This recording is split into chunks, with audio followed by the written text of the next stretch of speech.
terhormat Kepala Dinas Pangan Pertanian Kabupaten Bengkayang, kami hormati Kepala Desa Neginap.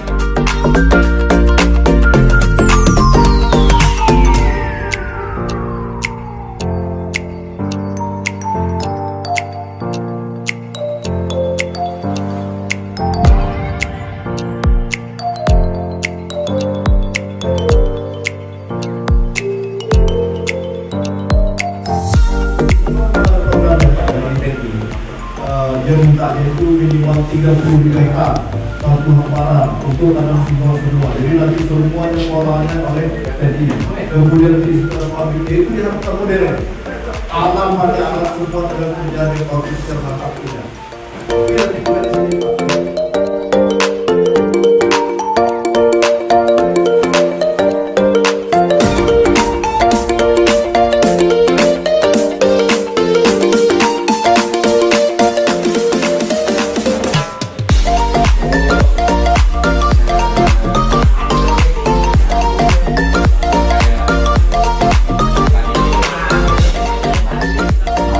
Kepala Desa Neginap mengucapkan terima kasih yang sebesar-besarnya atas kedatangan Kepala Dinas Pertanian Kabupaten Bengkayang, bahwa beliau telah bersedia hadir memenuhi undangan kami, undangan masyarakat Desa Neginap, undangan Kepala Desa Neginap dan kelompok tani Desa Neginap.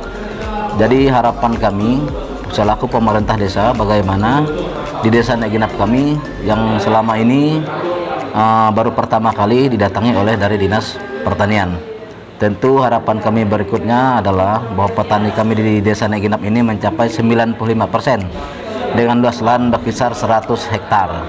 Jadi untuk selama ini perlu kami sampaikan juga bahwa petani Desa Neginap ini masih bersifat tradisional menuju petani modern. Tentu untuk mencapai petani modern tadi kami memerlukan alat-alat mesin berupa traktor, hand traktor, perontok padi, yang mana alat-alat itu berfungsi untuk membantu petani kami dalam efisiensi kerja. Yang mana selama ini kami di Desa Neginap ini petani kami hanya tradisional, kami tanam tanpa olah tanah, sehingga hasil dari pertanian selama ini sangatlah minim. Harapan kami dengan kedatangan Bapak Kepala Dinas Pertanian Kabupaten Bengkayang ini dapat membantu petani kami yang ada di Desa Neginap berupa alat-alat pertanian tadi, karena kami di desa juga sudah berupaya mengadakan alat pertanian berupa perontok, tapi masih kurang, sehingga harapan kami ke depan bagaimana pemerintah ini bersinergi antara pemerintah kabupaten, pemerintah desa dan kecamatan itu, bagaimana mengembangkan pertanian ini yang ada di Desa Neginap.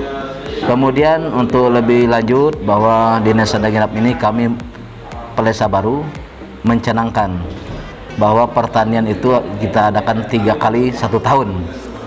1 tahun kita adakan 3 kali. Dari satu sisi juga kita menekan tentang tertib ternak. Dengan pertanian 3 tahun kami mau hasil pertanian bukan jadi hanya konsumsi.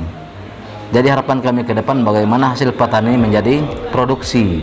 Artinya kami menyediakan lumbung padi yang ada di Desa Neginap untuk kami jual sebagai hasil produksi Desa Neginap, sehingga menambah hasil secara keluarga, menambah pendapatan keluarga dan ekonomi rakyat.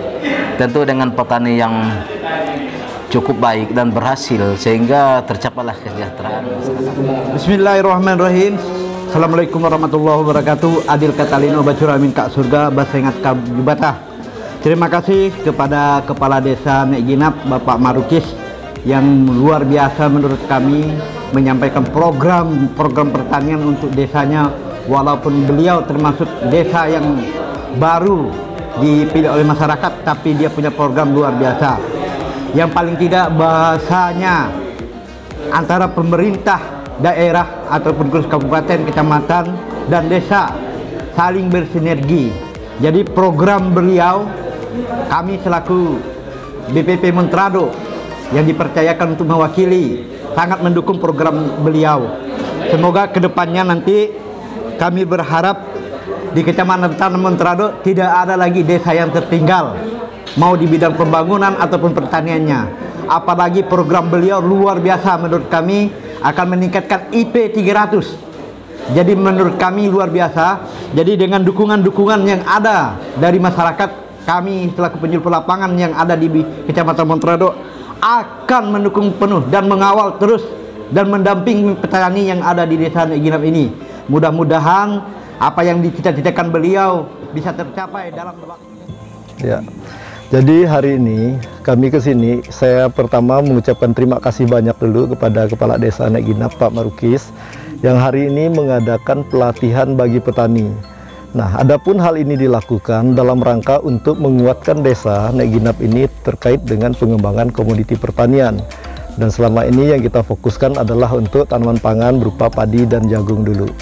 Nah, terkait dengan pengembangan ini, kami sampaikan bahwa terkait pengembangan ini tetap dibutuhkan teknologi pertanian yang dimulai dari penggunaan alsintan baik itu pra panen maupun pasca panen, kemudian penggunaan benih berdaya hasil tinggi, penggunaan pupuk berimbang, kemudian optimalisasi pengelola penanganan OPT, organisme pengganggu tanaman, kemudian penanganan pasca panennya. Nah, di hari ini saya lihat bahwa antusias daripada petani itu luar biasa dalam rangka untuk membenahi sektor pertanian yang ada di Desa Nek Ginap ini. Dan ini tidak terlepas dari peran dari kecamatan, dari desa, dan juga dari penyuluh-penyuluh kami yang ada di sini. Oh iya, Pak, terkait kartu tani yang Bapak yang akan Bapak sebutkan. Iya, iya. Bisa dijelaskan ke kami? Baik, terima kasih. Nah, jadi kartu tani ini kita mulai dari pembentukan kelompok dulu, kelembagaan petani. Dari kelompok tani ini kita masukkan ke dalam Simluhtan namanya. Jadi semua kelompok tani yang ada sudah terdata di situ, lengkap dengan NIK-nya, NIK masing-masing petaninya. Nah, setelah itu akan didaftarkan dalam ERDKK, sehingga semua petani-petani mempunyai kesempatan yang sama untuk memperoleh pupuk subsidi. Nah, dari data-data tersebut itu akan kita alihkan kepada kartu tani, yang kedepannya bahwa kartu tani ini akan dijadikan sebagai alat untuk memudahkan petani untuk mendapatkan pupuk-pupuk bersubsidi atau subsidi pupuk dari pemerintah, sehingga nanti masing-masing petani secara pribadi sudah punya di dalam kartu tani mereka. Nah, itu yang akan sedang kita lakukan. Untuk tahun 2020 ini kita sudah mulai di pendataan. Nah, kemungkinan diharapkan bahwa tahun 2021 nanti semuanya sudah bisa berjalan dengan baik. Ya, terima kasih. Ini sepertinya kebanyakan petani itu kesulitan sekali mendapatkan alat-alat pertanian. Ya. Kira-kira mungkin ada saran-saran supaya mereka mempermudah memperoleh seperti traktor dengan hand traktor dengan ini perotok padi. Kira-kira saran apa supaya mempermudah mereka bisa mendapatkan barang itu? Baik, mekanisasi pertanian merupakan salah satu bagian dari teknologi pertanian itu sendiri. Jadi mekanisasi pertanian itu salah satunya adalah penggunaan alat-alat pertanian berupa traktor, kemudian alat panen, pasca panen, dan lain sebagainya. Nah, untuk traktor kita memang punya beberapa bantuan-bantuan dari pemerintah pusat maupun pemerintah daerah. Nah, namun hal itu memang kita akui ini adalah keterbatasan kita terkait dengan pembiayaan. Jadi barang itu memang masih kurang. Tapi kita punya pola-pola yang ada di brigade, di kabupaten, maupun yang ada di ubja-ubja yang ada di kecamatan, itu bisa dipinjamkan kepada petani, nah dalam rangka untuk meningkatkan hasil produktivitas mereka. Selain itu, karena keterbatasan pembiayaan dari pemerintah kabupaten, provinsi maupun pusat, desa juga diharapkan berperan secara langsung. Dan terima kasih hari ini saya mendapatkan laporan dari Pak Kades bahwa untuk power thresher atau alat perotok padi yang ada di Nek Ginap itu ada 5 unit, dan ini merupakan bagian dari bantuan pemerintah desa. Nah, itu sangat diharapkan membantu petani terkait dengan permasalahan-permasalahan panen dan pasca panen yang selama ini terjadi. Begitu. Harapan kepala dinas sendiri terhadap lahan tidur apa kira-kira? Ya, lahan tidur kita ini kita sadari bahwa topografi wilayah kita ini beragam.